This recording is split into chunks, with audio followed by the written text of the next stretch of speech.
Good afternoon, everybody. It's my pleasure to join the second session.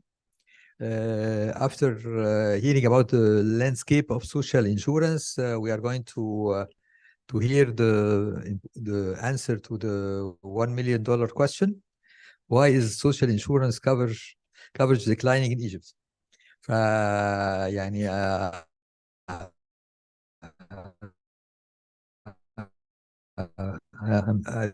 I think everybody is excited about يعني Dr. Ragi Asad does not need to be introduced, يعني everybody know him.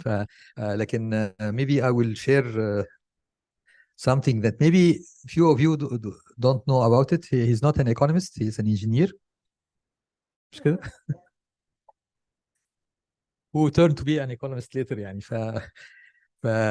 it's my pleasure to welcome Dr. Ragi Asad. As I mentioned, the title of the presentation is Why. Floor is yours, Dr. Ragi.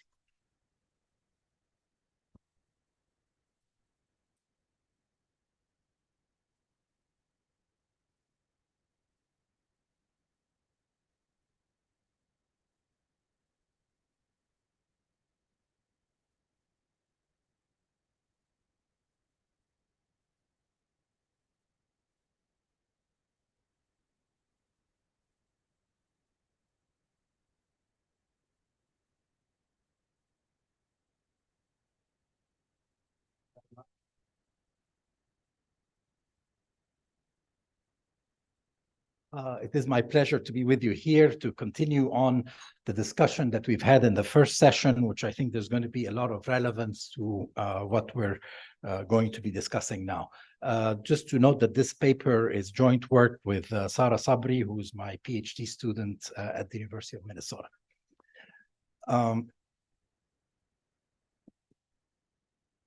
Okay, here we go. So we noted that social insurance coverage has been falling in Egypt over the past 15 years, with an acceleration of that fall in the period between 2014 and 2018, roughly. And so the main question I'd like to address is, well, is this decline in coverage because the economy has changed, the kinds of jobs that are available are those ones that are difficult to cover, and therefore, as those jobs increase, coverage decreases, and also or is it that simply the system in its current design is covering jobs that it used to cover in the past less at a lower rate today? And I'd like to just have a little bit of a quick discussion on the difference between employment informality versus social insurance coverage. We use the terms more or less interchangeably often, and there is some justification for that. For employees, people who are wage workers, people who work for a wage or salary, I think we operationalize informality of employment as a lack of social insurance coverage. That's in accordance with the International Conference of Labor Statisticians, which basically says that whether the laws that should apply to these employment relationships apply, and the most important is social insurance coverage. As far as non-wage workers, so either employers or self-employed, formality is about the formality of their firms or of their economic units. So I'm an informal worker as a self-employed or an employer if my firm is informal. So their social insurance coverage doesn't come in directly. And then contributing family workers are almost by definition informal. But whether they are now, there is a link, however, in the way in Egyptian law that if you have a registered firm, the part of the registration requirement is to issue social insurance coverage for the employer who owns or operates the registered firm. So we do see a link between registration of the firm, formality of the firm, and the social insurance coverage of the employer, except that it's definitely not a one-to-one relationship. So here is the trend lines. Again, this is data primarily from the labor force survey, but we've also superimposed the red dots, which are from the Egypt Labor Market Panel survey, which is not annual. But the general trend, if you look at the overall trend, which is the green in the middle, is for slow decline in the rate of coverage from 2007 till about 2014, then an acceleration of that decline from 2014 to 2018 or so, or 2017 in particular, and then a slow decline thereafter. So there is a clear downward trend over the whole period, and especially so for employees, which is the group at the very top in the dark blue. And you can see that the declining trend for them from the 2014 to 2017 is really quite sharp. And we've put in here both the annual data as well as the trend lines for the periods. And so we're going to divide our sub-periods into three: 2007-2014, which is a slow declining trend; 2014 to 2017, a rapid declining trend; and 2017-2021, another slowing down of the decline. And as you can see, of course, the employees are covered at much higher rates than non-wage workers, which is in the red. But of course, you realize that the employees include the public sector, which tends to raise the rate of coverage substantially. So, and as I said, we're going to rely primarily on the official labor force survey data, micro data from 2007 to 2021. There is over 1.4 million observations of employed individuals over those 15 years. And we validate the analysis, which is not going to take a large part within the paper, but an appendix, using the Egypt Labor Market Panel survey data, and provides very similar trends so that we're sure it's not just some quirk in the data that is causing what we're watching. Now, of course, it would be nice to have the administrative data that was talked about in the previous session, but it has to be micro data. Administrative tables, I'm sorry, are not going to do the work. So the methodology that we are using initially is a decomposition. And a decomposition is basically a way of taking a change, which is the change in coverage, which is delta C, which is that overall for the whole period, for a particular period or sub-period, and dividing it into two components: a component that is due to a within sector change, and that's the first term, and a component that is due to structural change, or the fact that each sector, each type of job, each sector in the economy is changing its share of total employment. And you can do that, and you can tell what the contribution of each sector to both of these components are, so that you can say the change is primarily due to within sector change, which means informalization or loss of employment in a given type of job, loss of coverage in a given type of job, versus the fact that a difficult to cover type of job has now a bigger share of employment. And we do the smoothing across these time periods that we showed, so that we abstract away from year-to-year fluctuations. We do linear trends in these three time periods that I mentioned earlier. All right. So what are sectoral classifications? And we're going to start with a big picture, aggregate classification, where we look at the economy in terms of the government and the public sector, which is a highly covered sector with very high coverage rates, but with declining shares. That's the sector that's losing employment share over time. And then we have, on the other end, the agricultural sector, which has both wage workers and non-wage workers. But we know that in agriculture, social insurance coverage is almost zero. So that's a very low coverage sector, but it also has declining share in employment. So these two structural changes, the decline in the government and public sector and the decline in agriculture, should cancel each other out. So these are structural changes that are both have opposite effects on the level of coverage and, in a sense, cancel each other out. So then what's happening in the rest of the economy? The rest of the economy is made up of what we call private wage non-agriculture. So these are people working for pay outside agriculture, and non-wage non-agriculture, people working as employers, self-employed, or contributing family members outside agriculture. And so we're first going to look at the economy in these aggregate sectors and see how structural change, whether it's structural change or informalization within each of these sectors that's making the difference. Once we do that, then we can say, okay, let's look at private wage and non-wage non-agriculture, those two sectors at the bottom, which have intermediate levels of coverage, right? These are neither completely not covered like agriculture, nor are they completely covered like the public sector. And then see within them, does the sectoral breakdown by regular type of industry and economic activity make a difference in terms of the structural change within that? Because we know that construction, for example, is made up of jobs that are very difficult to cover, transportation as well, but possibly information, finance, and business are jobs that are very easy to cover. And so the structural change can also affect the ability to cover jobs within each of these sectors.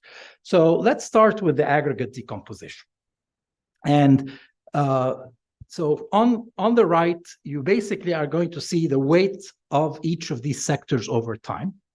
And you can see very clearly that the top two sectors are agriculture, and they are significantly losing market share, if you want, or employment share, as whether you have wage or non-wage agriculture. So that is a very low coverage sector where coverage is in the single digits, and they are losing. So it means that should be a spur for formalization, as that agricultural sector, which is very difficult to cover, is declining. But at the same time, you see the government and public sector in the blue at the bottom also losing employment share, and that's a very high coverage sector. So we can see that the structural change goes in opposite directions, but in between you have the non-wage non-agriculture and the private wage non-agriculture, whose especially the private wage non-agriculture, its weight in the economy is growing, right? That's the green, and that is becoming a bigger part of the economy, and it has intermediate levels of coverage, right? It's somewhere coverage between 27 and 38%, which is intermediate. But the main thing is that it is within each of these two non-agricultural sectors that coverage is declining the most, right? So coverage is declining, and that explains much of the decline in coverage. So the final graph is a decomposition. So blue means within sector change, red means structural change. And you can see if you look at the whole period, which is the panel on the very right, in 2007 to 2021, almost 100% of the decline in coverage is attributable to within sector change. Structural change essentially cancels itself out.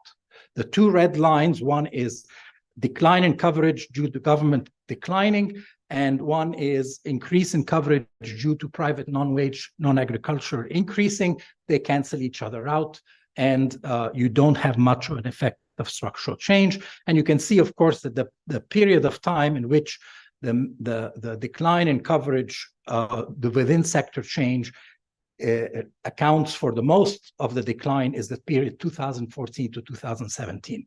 That is the period where coverage has really collapsed during that period. So in terms of what's happening within private wage non-agriculture, The story there is that there's not that much structural change within that sector. That sector, the various components of that sector have more or less maintained their share.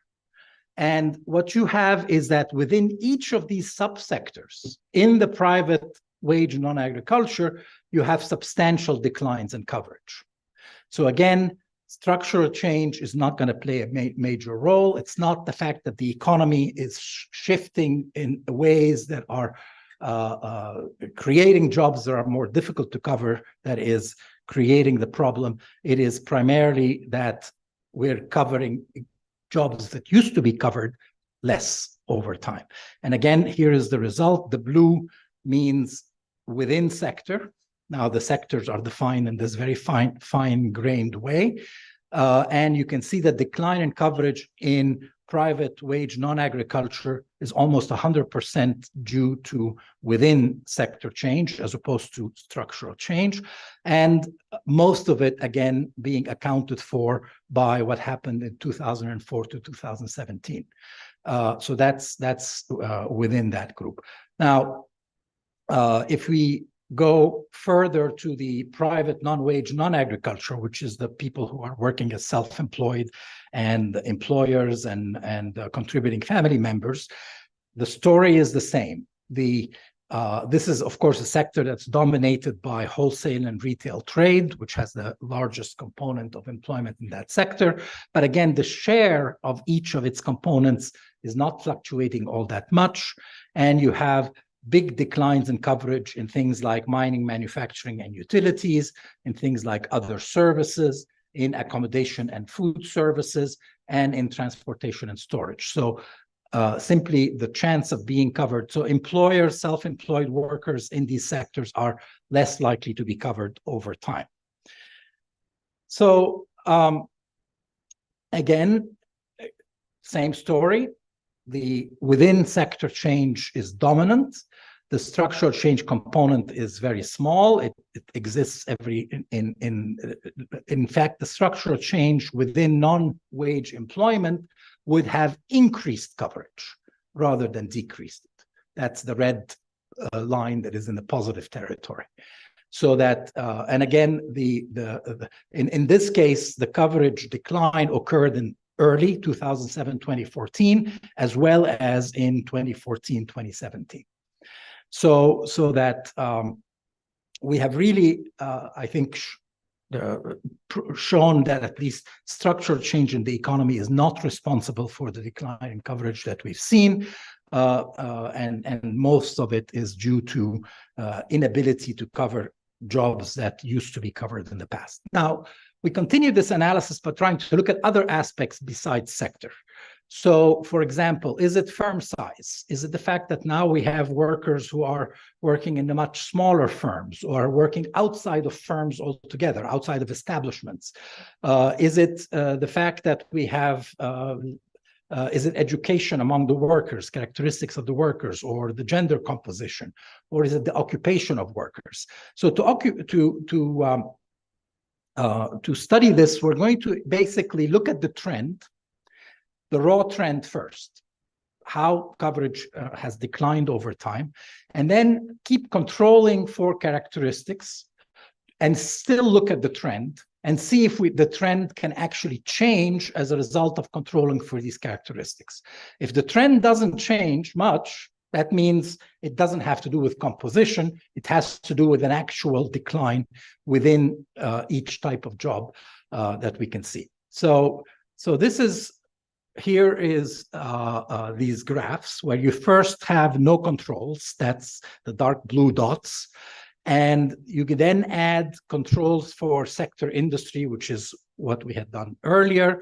And then you add to that firm size category, whether it's outside of establishments, in micro, small, in medium, or large establishments.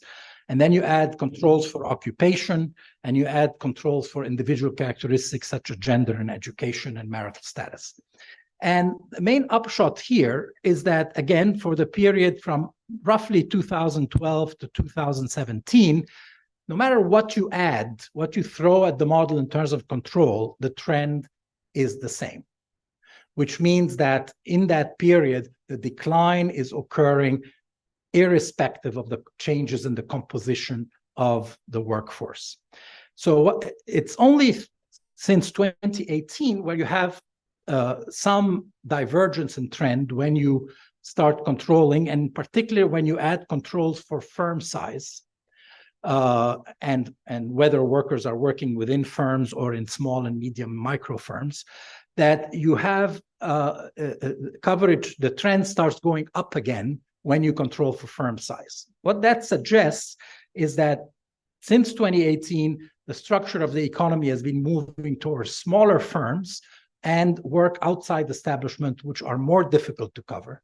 And once you control for that, you actually see that coverage is recovering after 2018.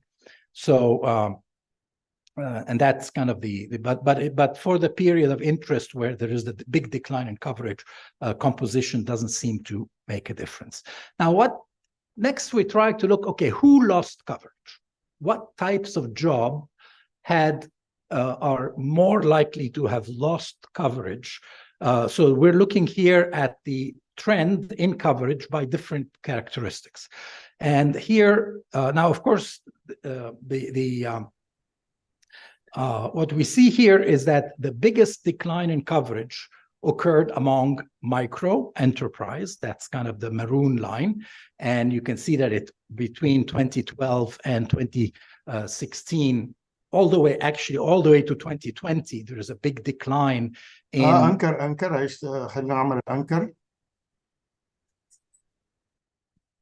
there's a big decline in coverage for micro enterprise.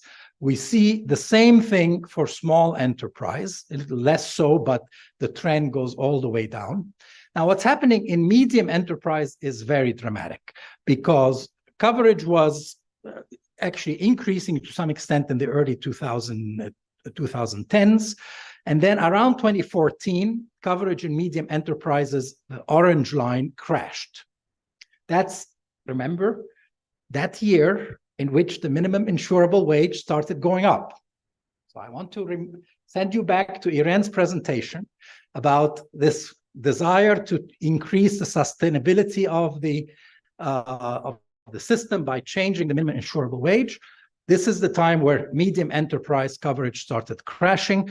And then you can see that it recovers post-2017. Medium enterprise coverage starts increasing again. So that there is... now, what about the workers who lost coverage? And here, there is very clear evidence that the main workers who lost coverage are those with no education. Everybody else, coverage is pretty much stable. And so again, this is the low-wage workers, that bottom quintile of workers where the minimum insurable wage increase really bit. And so we have additional evidence that it's the lowest wage workers, the lowest educated workers who are affected. Okay, what about in terms of gender and marital status? For all workers, you can see that it's mostly the biggest decline in coverage occurs for single men. These are usually young, new entrants to the labor market in those low-wage jobs. Women who enter the labor market tend to be more educated generally, and so and then what you find in the private wage non-agriculture is also married women have lost coverage quite significantly, but I wouldn't put a lot of weight on that because there are very few of them. Married women tend to leave the private sector at marriage. And so those who are left are losing coverage, but you can see there's also a lot of fluctuation in that series showing that there are very few of them. And among non-wage workers, again, it is men primarily, in particular, both single and married.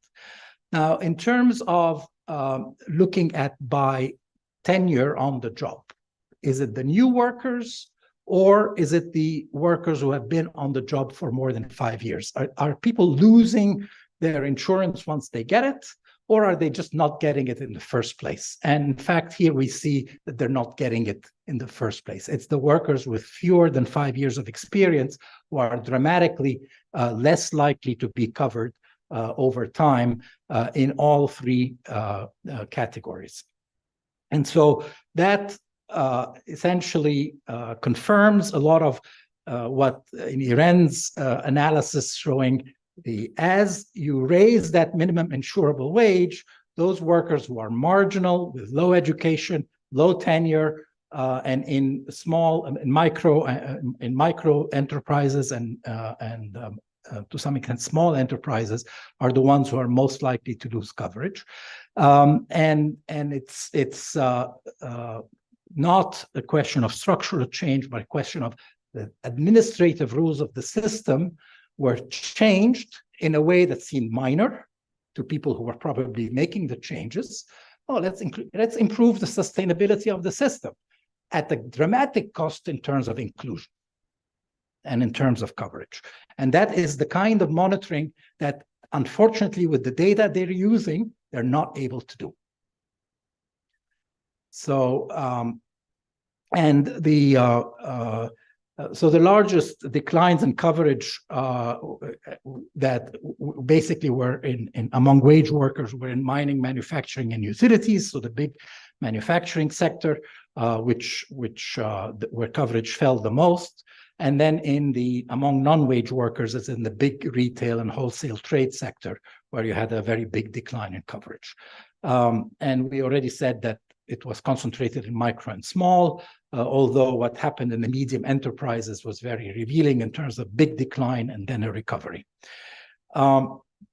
So if it wasn't the shift in composition, what was it? I already have been hinting at that.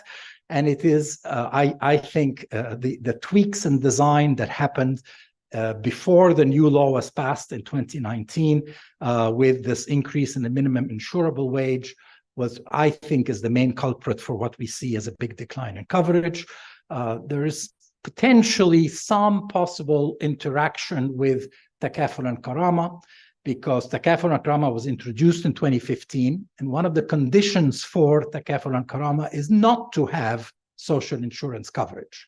So if somebody is wanting to become eligible for Takaful and Karama, one thing they think they can do is to drop coverage in order to become eligible for Takaful and Karama. And so when you create such linkages or conditionality, you have to be very careful about what people's behavioral response are. And in this case, I'd rather have Takaful and Karama, I'll drop social insurance coverage. But we don't have yet proof for that. I think this needs a little bit more careful study to be able to look at that interaction. And we hope that with the 2023 data from the Egypt Labor Market Panel Survey, we'll be able to look at both this issue of the interaction with Takaful and Karama and also at the effects of the new law that came into effect in 2020, which is too recent to analyze with this data, but we'll be able to analyze with the 2023 ELMPS to really see whether it has managed to solve some of the issues that were problematic in the previous law. So as main policy implication I'm going to talk about is, please be careful of unintended consequences. When you tweak or change the rules, be careful of what happens in the unintended consequences and the behavioral responses of people who are responding to your behavior, to your changes in policy. And I think that hasn't happened enough in the kinds of changes we've had in the social insurance system. Thank you.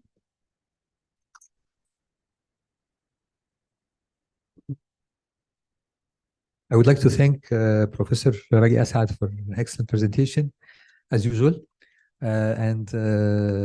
Actually, I would like also to welcome the two commentators. The two commentators happen to be part of the policy side. We have Dr. Merfat Sabrin. She's the Assistant Minister of Social Solidarity, and she's responsible for social nets. Okay. And we have also Dr. Riham Riz. Dr. Riham Riz is an economist, but also she's with the Ministry of Planning. I think this session is a good example of the link between research and policy. We are hoping that this excellent research work will be useful for the policy side. We are depending on you, Yani, to see this. Right. Let me start by introducing, giving the floor to as you wish. The floor is yours if you want to give your comment. Thank you, Dr. Magid, and thank you for Dr. Ragi Assad. It is a pleasure for me to be a part and participate with you in one session. And also, I would like to thank ERF for the kind intervention for me to be part of from this important gathering to discuss one of the most complicated issue of social protection here in Egypt, especially after 3 years of implementation of the new reform for pension system. For the decline of the coverage or extend the coverage of social insurance, this is the most challenge for any pension system over the world, because this, based on the increasing the coverage, this is meaning you will protect people work in the labor market, you help our mobilizing funds for economic development, plus you increase the revenues for the people to cover all the risks, social risks. But the problem here in Egypt is that we have many challenges. The first one, the large of informal sector, and the informal sector increased after Corona. Yeah, and you know, we talk about 10 to 12 million of population of labor force. And according to the third quarter of CAPMAS, they said the labor force, we talk about 31.9 million individual. And according to NOSI database, the number of insured workers, we talk about 14 million.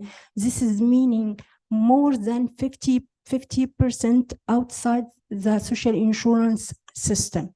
And when we look at the number of informal sector, we talk about 10 to 12. And when we talk about the Egyptian working abroad, we talk about, and this is a conservative estimation, we talk about 5 to 8. So there's two categories outside the social insurance system.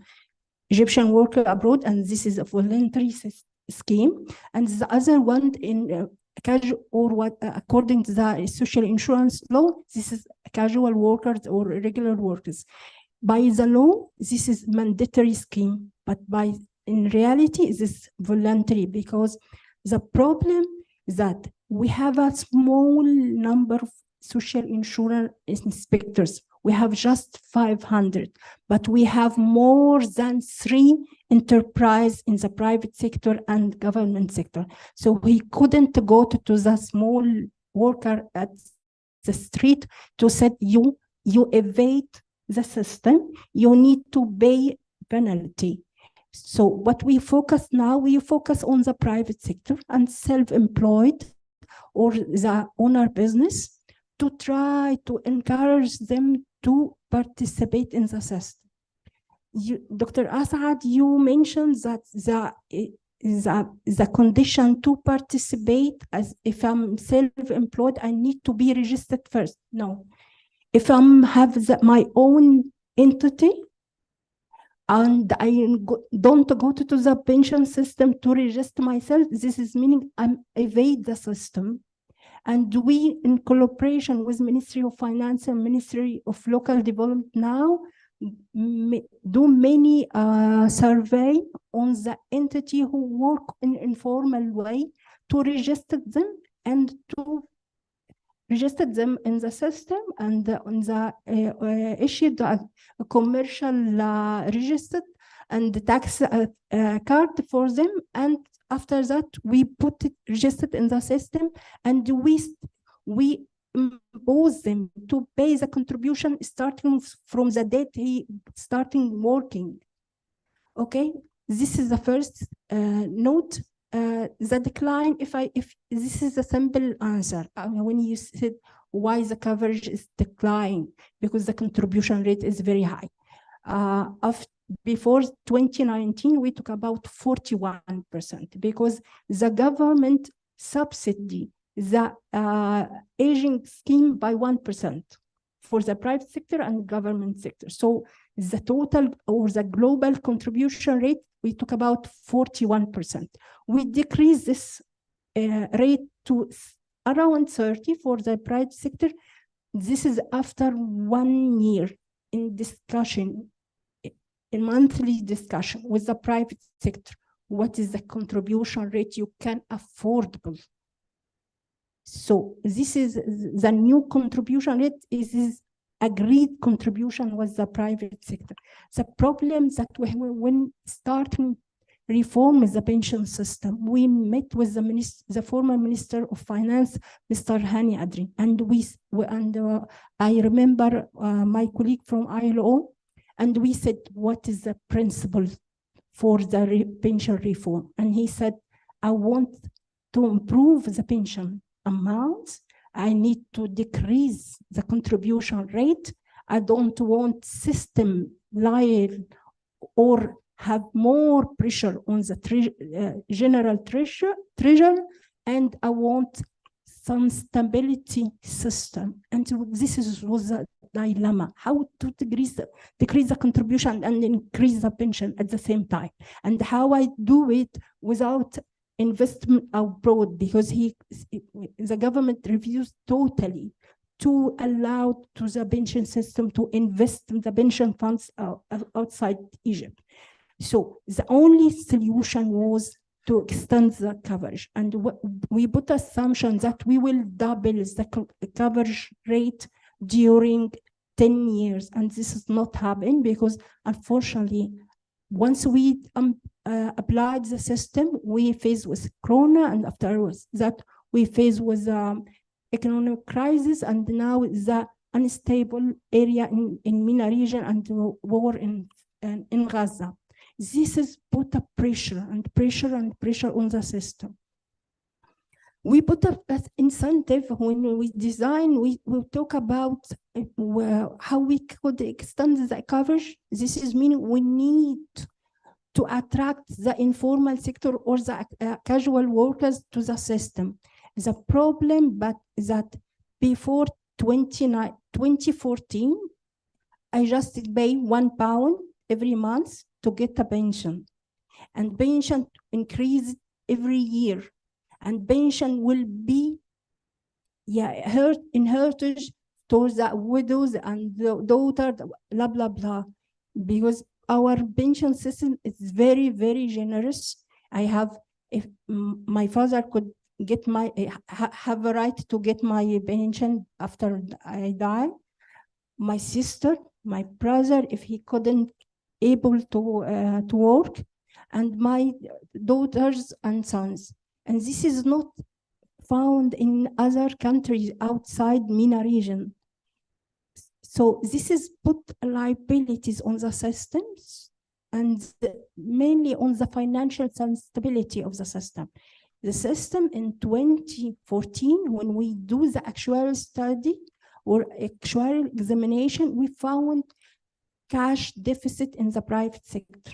And the government fund, the projection said after 2034, we will suffering from deficit in the government sector, because government stopped recruiting since mid of 19th. And when we starting reform the system, starting from 2008, we found that in the upcoming 5 years, around 40% from the government sector will be retired, and there is no new entrance.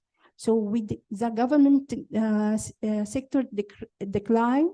Also after 2014, when we put the minimum insurable salary 400 Egyptian pound and increase it by 25% for 5 years, and after that we will increase it by 10 years, but this is stopped by issuing the new law who put the new mechanism that we will increase the minimum insurable salary by 15% starting from January from every year and until 2027, and after that we will increase by inflation rate.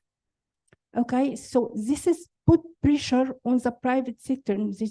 He found suddenly that the contribution cost is very high, and also for the informal sector who pays just £1, suddenly he found he need to pay 335 Egyptian pound. And I remember in 2014, Her Excellency Mrs. Naveen Kabbaj, some of fishermen came to the ministry and said, no, we have a large cost. We need now to pay contribution rates 35. Please dedicate this contribution from the social assistance. And this is it's an important note that we don't put in the eligible criteria for Takaful Karama. If he work in informal sector, he is still eligible for Takaful Karama. He will not be eligible in case he work at the insured as a government sector or as a private sector, or if he receive pension more than the amount of social assistance. And this is very important because Her Excellency Mrs. Naveen put an exception for the fishermen, the construction workers, and nowadays we think about agriculture workers. So this is very important point. Also, we have in 2016 happened a lot of change. You issued the new self-servant law, and you give the right for the government employee to apply for early retirement, and give him also to start retirement from at age 50, and give him extra 5 years credit that the government will pay the contribution for this employee to get early retired. And in the same time, this is meaning that pension system will pay more than 5 years as a pensions, and he will lose 5 years or 10 years as a contribution. And this is put the pressure on the coverage and also on the financial situation of pension system. Also, in 2016, Egypt adopted economic reform and the labor exchange rate and introduced valued added taxes. This put more pressure on the private sector, and this is maybe why the coverage decline in the private sector especially, and also in the irregular or non-wages agriculture workers. Also, we starting from 2017 to increase the pension annually by 15% sometimes and 13%. And after we applied the new law, we increased the pension with 13%. This year, we increased pension by 15%. And this is why we try to raise awareness about the importance of the pension system. When we calculate that I have to participate for 10 years, but I will get pension for more than 14 years because the life expectancy increase. If I'm for the women, we talk about 79. And so after 60, I will take the pension for 19 years. Okay, and after that, my son, maybe, or daughter, take it for 10 years. And after that, if my daughter become divorced, she will come back to take my pension maybe for 13 years. This is meaning you pay small amount and you get more benefits. This is the calculation. The problem is that we have a large portion of irregular sector don't have the capacity for saving. We don't have this culture. So he couldn't affordable to pay the contribution. Even the government will subsidize this contribution according, like in the new law, that the informal sector or informal worker pay just 9%, but the government will pay 12%. And even this incentive, they not like to participate, because I met with a lot of them and do a lot of survey about casual workers, why casual workers don't want to participate into the social insurance. And the first result was he don't know anything about social insurance. This is, after that, he think this is a very high contribution, a very high cost, because he compared between the opportunity to direct this fund to expense, to spending on health or son's education, or participate at social insurance to get pension when become retired at 65. This is a long period for him. So he compared between this and that. Also, this he don't trust government. He thinks this is a government have a lot. If he need to participate, or if he wanted to participate, this is meaning he need to go to the NOSI office to get the forms, and after that he go to the self-servant authority to change his job at the ID, and after that go to the NOSI and try to go to the postal office to pay the contribution. This is a long procedure for him, so he don't want to go to the government. He thinks that once he go to the NOSI or the social insurance system, this is meaning he will be eligible for tax authority, and this is not correct or accurate.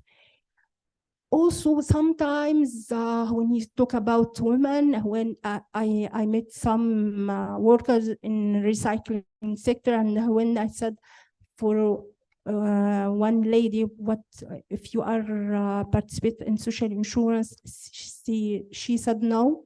And when I asked her why, because her husband refused and said, why you need to participate to get a pension? When I will die, you will get my pension. So you don't need to go to affordable more cost. So some factors related to the culture, and some factors related to the awareness, some factors related for the contribution cost.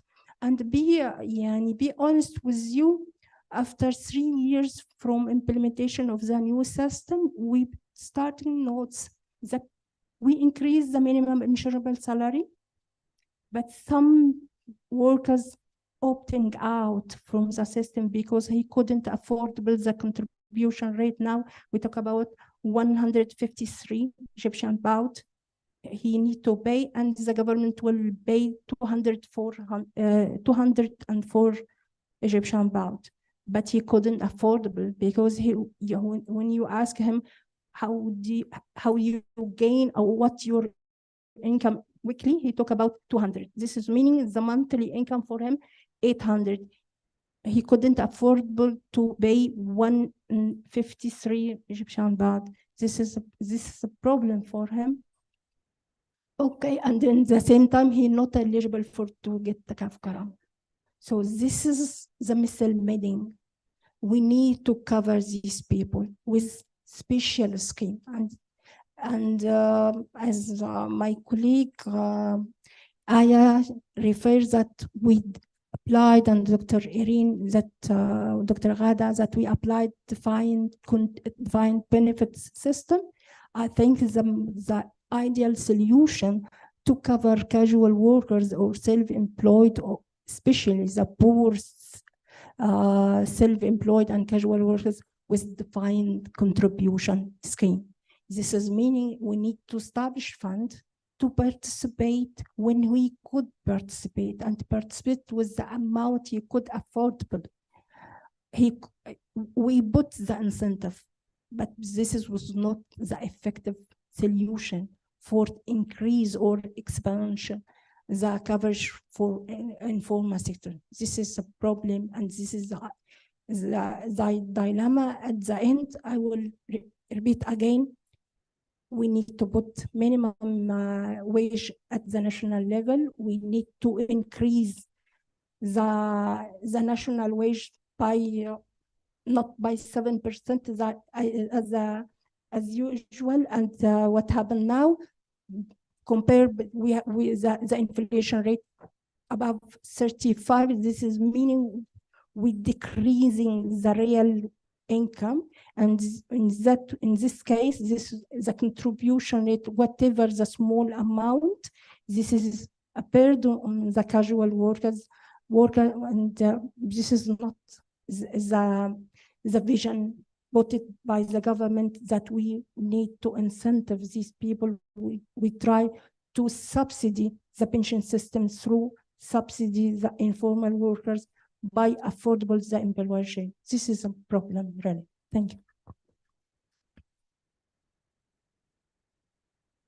Thank you very much, Dr. Mirvet. This is very comprehensive comments, and I'm very happy that the government is very engaged in the discussion. But as you know, nobody can stop the government. But I got warning from the organizer that if we didn't finish the session in 15 minutes, they will cancel lunch. But it's up to you. But, right. Now we have another intervention from the Ministry of Planning. And then we had in this session 2 interventions from Ministry of Social Solidarity and Ministry of Planning. And the floor is yours, Dr. Iham Reza.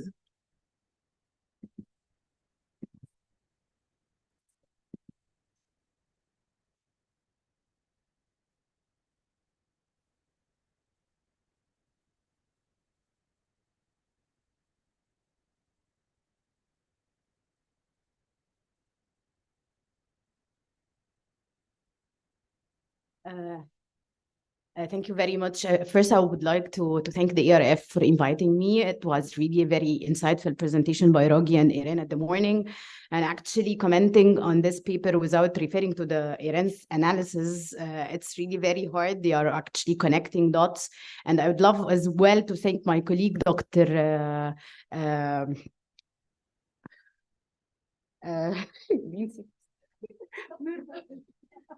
I would like to thank my colleague, Dr. Mirvet, actually for giving us as well the policy, what's going on when it comes to the government.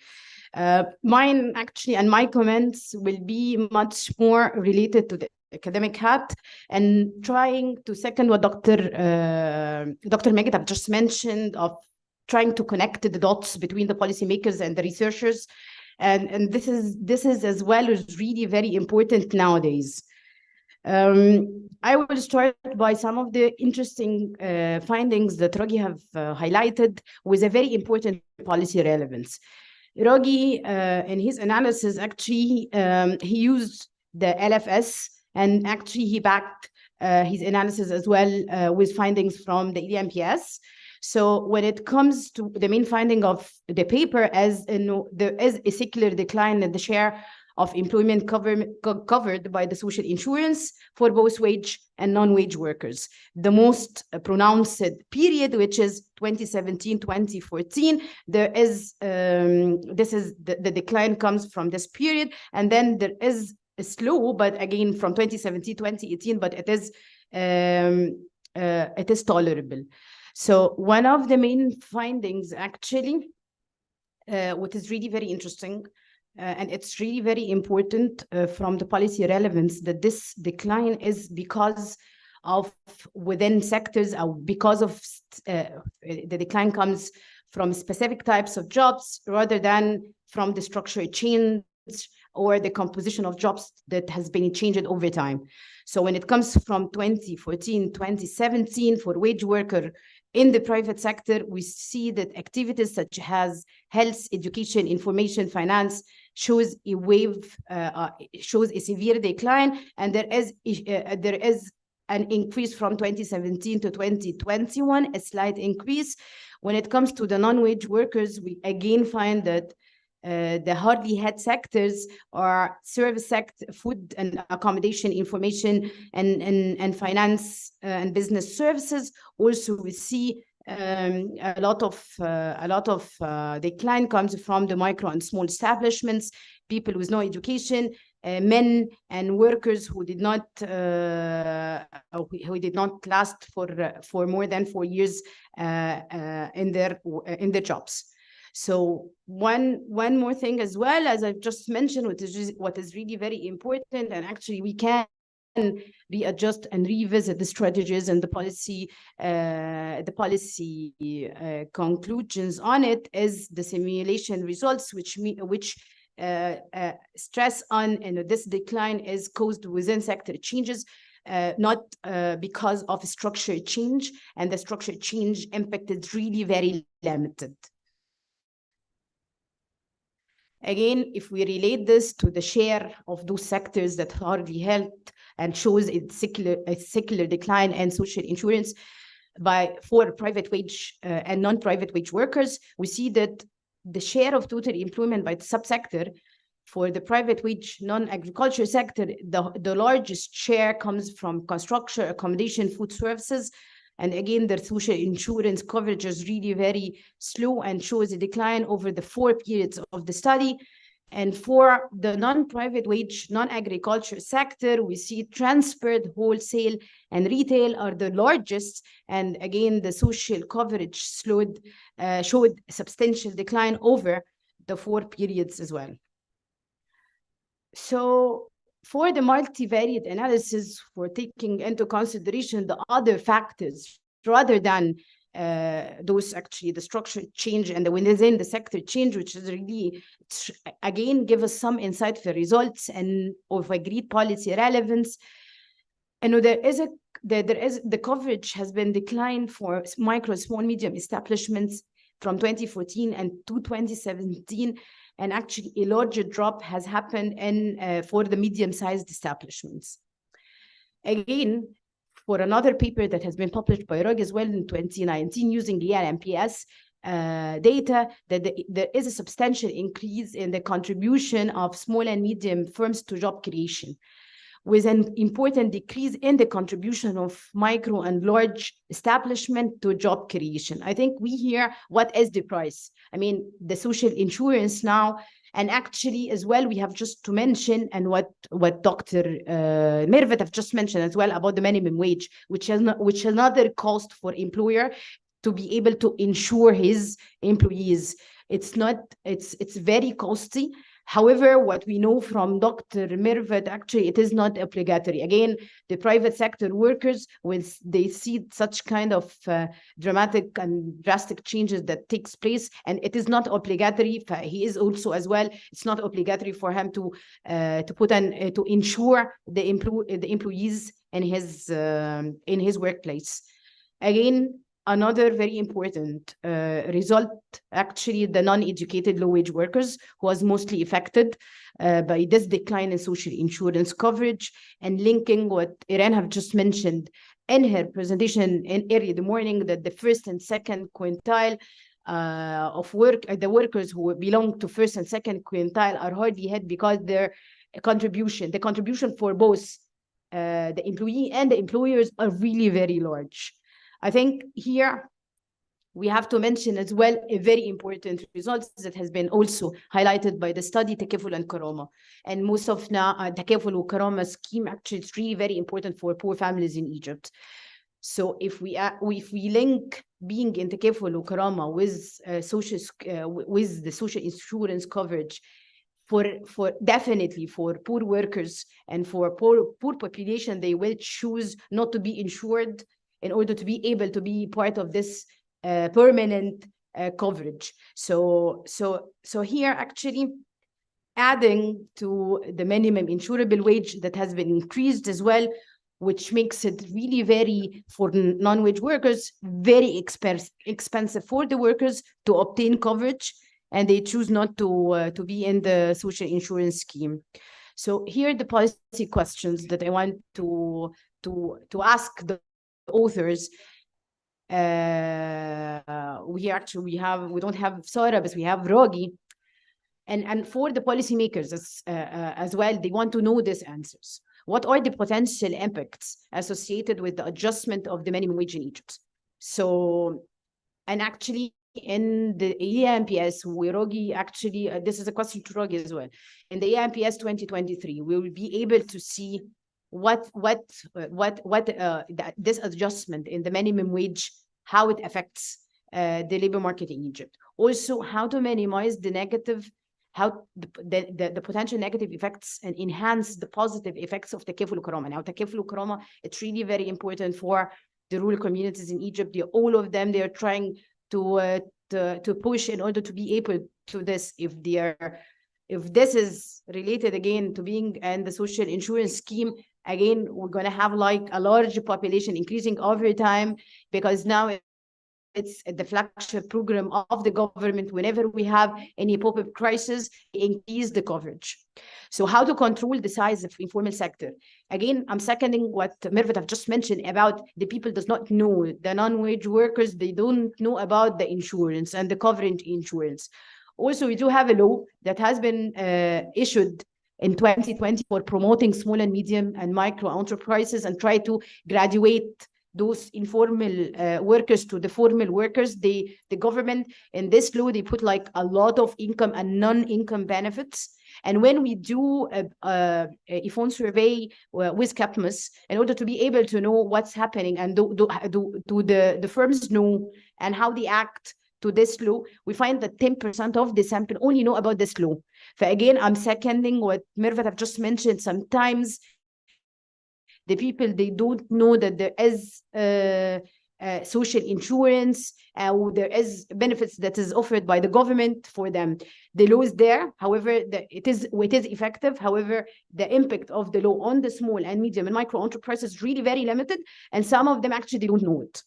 Thank you very much. Thank you very much, Dr. Riham. I think we have a couple of minutes to get one or two questions from the floor. If you have burning question, no question, okay. Then I will give the floor to Dr. Ragi to comment if you want to give any comment, last comment. So I guess my last comment is really about dramatically strengthening the policy analytic capacity in the government units that are making these policy changes. Because unfortunately, we have a lot of experience among those policymakers, but they don't have a lot of data and a lot of ability to question that data as to the what if I make that change, what is likely to happen. And we also have to have the ability to evaluate after the fact, once these laws have passed, what is the actual impact. And so I think we have a very good opportunity to do that. We have the new social insurance law came into effect in 2020. We have the new micro, small, and medium enterprise law that was passed in 2020. And we have these changes that were made in the application of the minimum insurable wage. We also had the minimum wage law changes that occurred. We actually have in the field right now the 2023 version of the Egypt Labor Market Panel Survey, which provides panel data that allows us to really follow workers over time and to some extent enter some enterprises over time to see whether their behavior has changed or whether their coverage has changed as a result of these laws. So there's some really interesting potential research projects that can be done just based on the few things that we discussed today.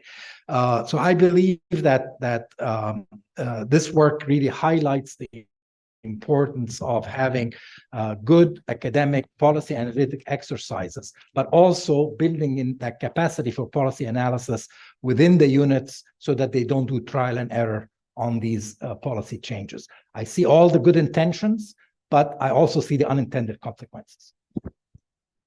Thank you, Dr. Ragi. I would like to thank ERF for organizing this session. I would like to thank Dr. Ragi Asad, Dr. Mervet Sabrin, and Dr. Riham Rizq for their comments. And the lunch will be served on floor M in the MENA restaurant. Thank you. No lunch? Okay.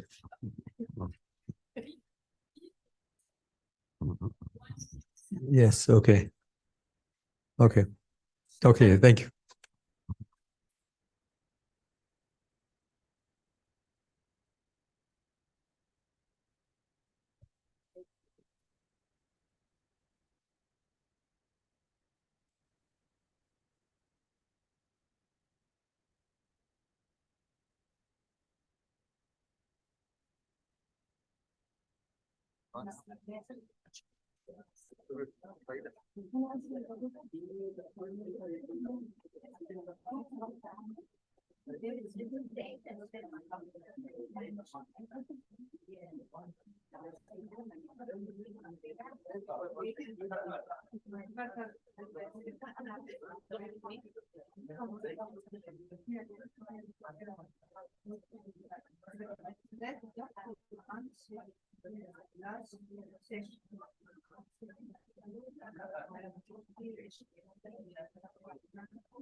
بس عشان